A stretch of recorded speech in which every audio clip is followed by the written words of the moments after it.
Avant la lecture de notre texte biblique, je vous invite à la prière.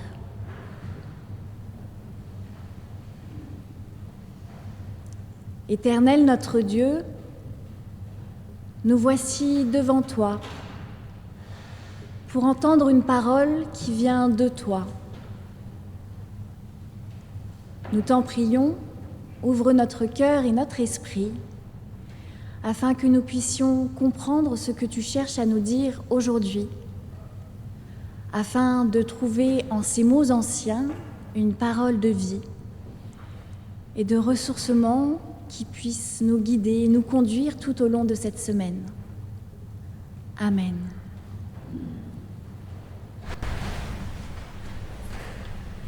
Nous lisons dans l'Évangile de Luc au chapitre 19, les versets 1 à 10. Il entra dans Jéricho et passa Par la ville, un nommé Zachée, qui était chef des collecteurs de taxes et qui était riche, cherchait à voir qui était Jésus. Mais à cause de la foule, il ne pouvait pas le voir, car il était de petite taille. Il courut en avant et monta sur un sycomore pour le voir, parce qu'il devait passer par là. Lorsque Jésus fut arrivé à cet endroit, il leva les yeux et lui dit « Zachée, descends vite, il faut que je demeure aujourd'hui chez toi. » Tout joyeux, Zachée descendit vite pour le recevoir. En voyant cela, tous maugréaient. Il est allé loger chez un pêcheur. Mais Zachée, debout, dit au Seigneur, « Seigneur, je donne aux pauvres la moitié de mes biens. Et si j'ai extorqué quoi que ce soit à quelqu'un, je lui rends le quadruple. » Jésus lui dit, « Aujourd'hui, le salut est venu pour cette maison, parce que lui aussi est le fils d'Abraham. Car le Fils de l'homme est venu chercher et sauver ceux qui étaient perdus. »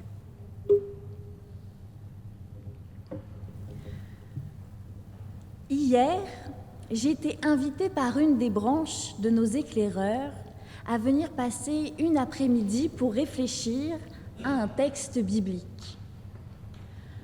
Le texte était celui de Zachée.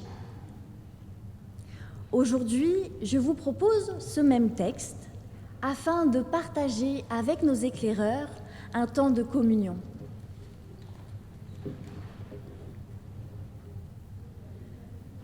Cette histoire est celle d'une rencontre entre un homme en recherche et Jésus.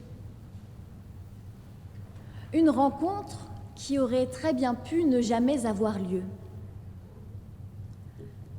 Si vous vous demandez les uns aux autres votre parcours de foi et comment vous êtes arrivés dans cette communauté, ce que je vous invite à faire, mais pas tout de suite, on n'a pas le temps, vous constaterez sûrement que très souvent tout se joue à peu de choses près et à beaucoup de persévérance. Pour Zachée, les choses commençaient mal. D'abord, il est riche, alors que juste avant, dans l'évangile de Luc, on nous fait le récit du jeune homme qui tient plus à ses biens qu'à rentrer dans le royaume de Dieu et dans la vie éternelle.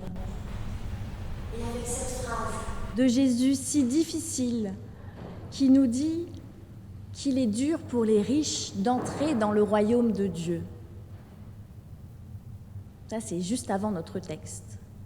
Donc la situation initiale, elle n'est pas favorable à Zachée. Mais il ne se décourage pas et se dirige vers Jésus. Zachée a compris que ce n'est pas sa situation sociale qui l'empêchera de rencontrer le Seigneur. Il sait que l'essentiel n'est pas là. Deuxième problème, Zachée est de petite taille. En soi, ce n'est pas grave. Mais comme il y a foule, il lui est impossible de voir Jésus. À cet instant, Zachée aurait pu laisser tomber, se dire que ce n'était peut-être pas son destin de rencontrer Jésus. Il aurait pu rentrer chez lui. Mais il persévère et monte sur un sycomore. Un sycomore, c'est un arbre de grande taille qui peut atteindre jusqu'à 20 mètres de haut. Zachée n'est pas grand, la foule fait barrage, qu'importe. Il trouve de la grandeur ailleurs et passe par une voie solitaire pour répondre à l'appel qu'il a reçu.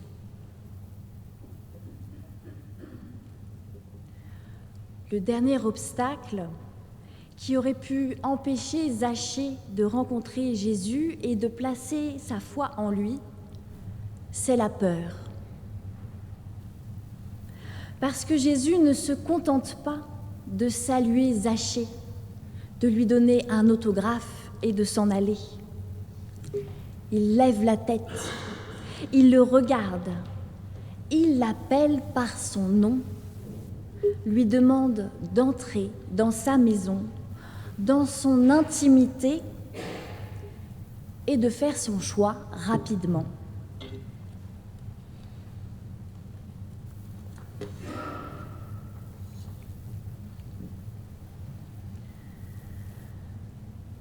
L'enjeu est énorme et Zachée l'a bien compris. Accepter de laisser Jésus entrer dans son intimité n'est pas sans conséquence. La venue de Jésus dans sa vie va entraîner des changements profonds, radicaux, dans sa manière de voir le monde, dans sa relation aux autres, et aussi par rapport à l'image qu'il se fait de lui-même. Ce n'est pas juste un dîner, c'est un engagement, c'est le oui de la foi. Zachée aurait pu avoir peur et se dire que c'était trop soudain, trop rapide, trop engageant. Il aurait pu reculer et dire non. Mais Zachée choisit la confiance et la joie. Il n'a pas peur, car il sait à présent qu'il est aimé tel qu'il est, pour sa petite taille et sa persévérance. La confiance l'habite. Tous les changements qu'implique sa conversion le rempliront de joie. Il se laissera transformer par la foi, car il n'est pas seul. Le Seigneur loge chez lui. Il est prêt.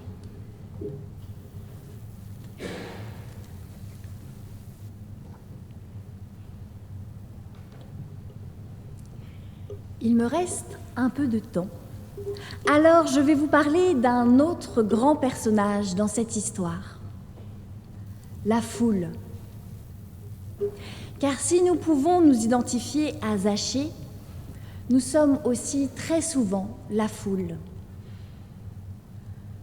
La foule, c'est ce groupe compact qui, centré sur lui-même, ne se rend pas compte qu'un homme de petite taille aimerait plus que tout voir Jésus. La foule, c'est cette communauté de sachants, héritière d'une histoire ancienne et reconnue, qui se fait juge de qui est pécheur, de qui est loin de Dieu et qui ne l'est pas. La foule qui râle et qui dénigre le non-conforme, le différent. Ce n'est pas par méchanceté que la foule ne laisse pas Zachée passer. Elle ne l'a tout simplement pas vu, pas remarqué. Ce n'est pas par méchanceté que la foule maugrait après Jésus, mais par déception. Elle aussi aurait aimé le recevoir à sa table. Après tout, depuis le temps qu'elle le suit, qu'elle propage sa renommée, elle aurait bien mérité un repas avec le Seigneur. La foule n'est pas mal intentionnée, mais elle ne fait pas la volonté de Dieu. Jésus ne nous demande pas d'être une foule indistincte. Comme avec Zachée, il nous appelle par notre nom, pour que nous soyons des serviteurs de Dieu, attentifs à ceux, les petits, les chercheurs de sens, qui désirent rencontrer le Seigneur. Il nous demande de prendre Zachée sur nos épaules ou de demander aux autres de s'écarter pour le laisser passer. Il nous demande de faire de la place au non-conforme, au marginal, et d'être attentifs à nos paroles afin de ne pas heurter le nouveau, de ne pas râler parce que nous passons en dernier. Car après tout, il est logique que le serviteur mange après les autres. C'est mon dernier point. Nous sommes tous à la fois Zachée, que le Seigneur connaît par son nom, qui nous appelle à la joie et à la confiance, et la foule, qui a une tendance non conscientisée à l'autocentrisme. Mais lorsque le Zachée, le croyant appelé par Jésus, joyeux de dire oui et confiant dans l'avenir, rencontre la foule, qui, malgré ses jérémiades et ses défauts, est elle aussi un enfant d'Abraham, alors peut naître l'Église. L'Église où l'ancien et le nouveau se reconnaissent mutuellement comme enfants de Dieu et deviennent ensemble corps du Christ. Amen.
À l'inverse de la semaine dernière, je vous propose la prière d'intercession sur le Notre Père.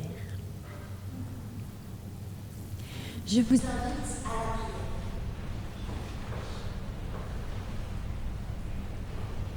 Pour les victimes de la guerre, et de la violence.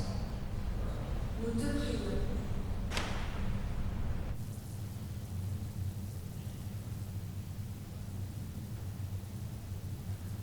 Pour celles et ceux que blessent les contraintes et la dureté de la vie, nous te prions.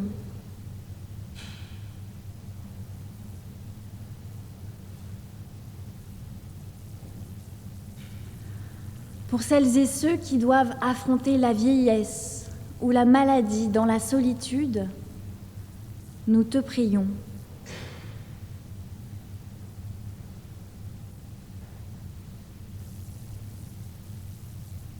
Pour celles et ceux qui consacrent leur force à restaurer la paix, à construire la justice, à secourir celles et ceux qui souffrent, nous te prions.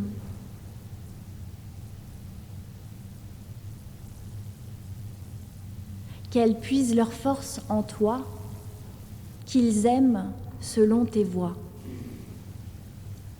Amen.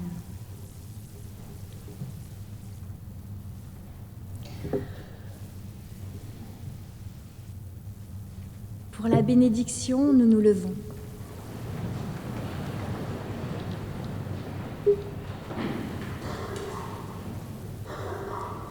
Le Seigneur vous bénit et vous garde.